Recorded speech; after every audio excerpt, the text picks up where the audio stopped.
చీకట్లో కన్ను కొడితే పనైపోవాలి తప్ప రప్పారప్ప అనడం కరెక్ట్ కాదన్నారు వైసీపీ నేత పేర్ని నాని. ఈ వ్యాఖ్యలు వివాదాస్పదం కావడంతో క్లారిటీ ఇచ్చారు.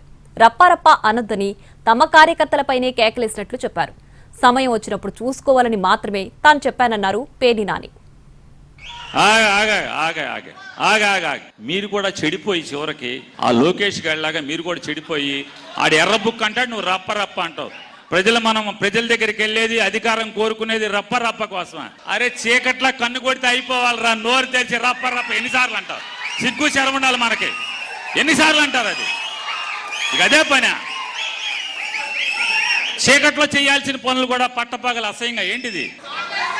ఇక అదే దానికా నీ రాజకీయం? దానికోసమా?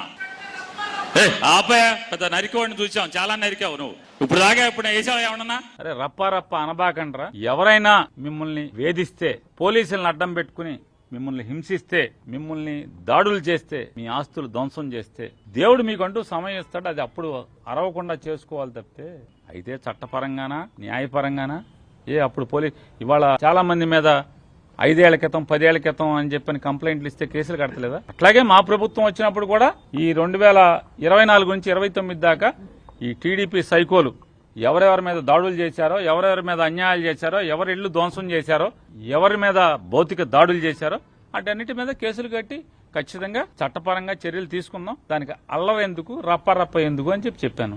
తప్ప అని అడుగుతున్నాను. నేను ఎక్కడ చెప్పాను చెప్పండి? నరికేయమని చెప్పి. నేను చెప్పింది ఏంటి? అరే నేను ఇది చేస్తాను అది చేస్తానని ఎవడన్నా అరుస్తారా? మేము వచ్చాక అది చేస్తాం. తప్పు. ప్రజలు అది కోరుకోరు, ప్రజలు అది హర్షించరు.